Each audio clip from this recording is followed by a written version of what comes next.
Assalamualaikum warahmatullahi wabarakatuh. Di sini saya dari kelompok 1 yang beranggotakan saya sendiri yang bernama Abdul Rahim, yang kedua Fauzia Fauzunisa, yang ketiga Ajin Damir, dan yang keempat Kurnia. Di sini saya akan menjelaskan tentang sejarah pertumbuhan dan perkembangan ulumul Quran. Al-Quran pada hakikatnya menempati posisi sentral dalam studi-studi keislaman. Di samping berfungsi sebagai petunjuk, Al-Quran juga berfungsi sebagai pembeda antara yang hak dan yang batil.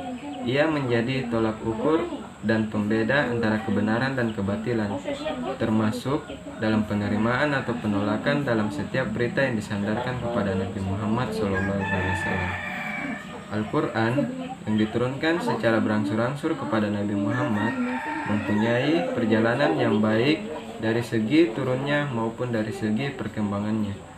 Pertumbuhan dan perkembangan Al-Quran ketika itu terus berlangsung, karena apa yang diterima Nabi, beliau sampaikan kepada sahabat lainnya. Proses perkembangan dan pertumbuhan begitu cepat disebabkan karena Al-Quran turun dengan menggunakan bahasa Arab, sehingga para sahabat yang memang orang Arab cepat memahaminya. Apabila mereka menemukan kesulitan, mereka dapat bertanya kepada Nabi sehingga perkembangannya cukup menggembirakan. Adapun fase-fase perkembangan ulumul Quran sejak masa Rasulullah hingga sekarang adalah sebagai berikut. Yang pertama, ulumul Al-Quran pada abad 1 dan 2 Hijriah. Periode ini meliputi masa Rasulullah SAW dan masa Khulafaur Rasyidin. Pada masa Rasul Khalifah Abu Bakar dan Umar bin Khattab, ulumul Quran belum dibukukan, karena pada umumnya sahabat Nabi memahami Al-Quran itu, ada di antara mereka belum memahaminya. Mereka dapat bertanya langsung kepada Nabi atau kepada sahabat lainnya. Pada masa Khalifah Utsman bin Affan, perbedaan bacaan terhadap Al-Quran mulai muncul karena daerah-daerah kekuasaan Islam sudah mulai semakin luas sampai keluar semenanjung Arabia. Oleh karena itu, Khalifah Utsman mengambil kebijaksanaan untuk membentuk suatu tim penulisan ayat-ayat Al-Quran secara resmi dan seragam sebagai akibat adanya perselisihan bacaan tersebut. Kemudian dikenal dengan nama Mushaf Utsmani. Sesudah pemerintah Khalifah Utsman bin Affan, pemerintah Islam dilanjutkan oleh Ali bin Abi Thalib. Pada masa itu, orang-orang non-Arab semakin banyak masuk Islam dan tidak menguasai bahasa Arab, sehingga problema-problema yang berkaitan dengan bacaan-bacaan Al-Quran semakin banyak karena ayat-ayat Al-Quran pada masa itu belum diberi baris, belum bertitik dan belum ada tanda bacanya. Untuk membendung persoalan bacaan Al-Quran tersebut, Khalifah Ali bin Abi Thalib mengambil keputusan dengan memerintahkan panglimanya Abu Aswad Al-Duwali untuk menyusun kaidah-kaidah bahasa Arab yang kemudian menjadi dasar acuan bagi pembaca ayat-ayat Al-Quran. Kebijaksanaan khalifah tersebut dianggap sebagai perintis lahirnya ilmu nahwu dan i'rab Al-Quran. Adapun perkembangan ulumul Al-Quran pada abad ketiga dan keempat Hijriah, pada periode itu ulama semakin giat menulis tafsir.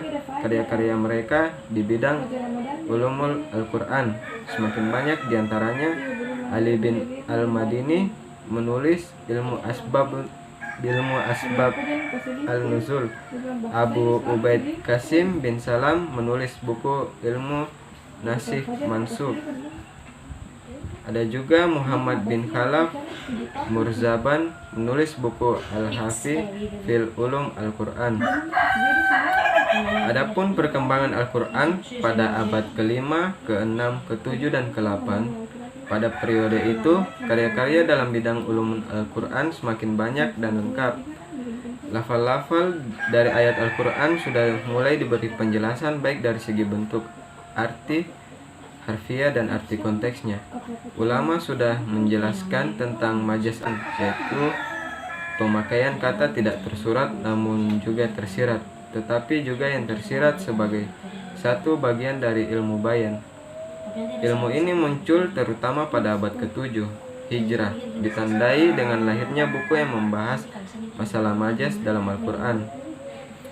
Pengalihan pengertian itu berdasarkan qarinat yang menunjukkan bahwa pengertian teksnya bukanlah arti yang sesungguhnya yang diinginkan oleh Al-Quran itu. Misalnya, kulihat termasuk dalam pengertian lafalnya. Quran Surah Al-Baqarah ayat 19. Adapun tokoh-tokoh ulama Al-Quran pada periode tersebut antara lain Ibnu Abdul Al-Salam menulis buku dengan judul Ilmu Majaz Al-Quran. Ada juga Ali bin Sa'id Al-Kufi menulis buku dengan judul Al-Burhan fil Ulumul Quran. Adapun juga Badruddin Al-Zakashi menulis buku dengan judul Al-Burhan fil Ulumul Quran. Adapun perkembangan ulumul Al-Quran pada abad ke-9 sampai ke-15 Hijrah. Yang pertama adalah dari Jamaluddin Baikuni menulis buku dengan judul Mawaki Al-Ulum min Mawaki Al-Nujum. Ada juga Muhammad Abdul Al-Azim Zakani menulis buku dengan judul Manahil Al-Irfan fi Ulul Al-Quran. Ada juga Muhammad Sadiq Rafi menulis buku dengan judul Ijaz Al-Quran. Adapun hasil analisis yang saya bisa dapat dari materi ini adalah Al-Quran adalah kitab Allah yang berisi kalam dari Yang Maha Suci, mukjizat Nabi Muhammad yang abadi diturunkan kepada Nabi Muhammad SAW.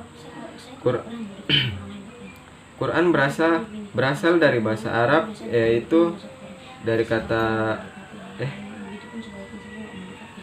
istilah ulumul Quran berasal dari bahasa Arab, yaitu dari kata ulum dan Al-Quran. Kata ulum merupakan bentuk jamak dari kata ilmu. Jadi bisa dikatakan ulumul Quran adalah ilmu tentang yang membahas tentang Al-Quran.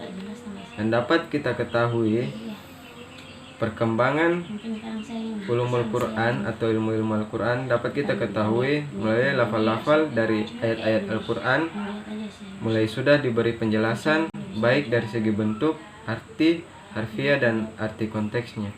Sekian dari kelompok kami. Assalamualaikum warahmatullahi wabarakatuh.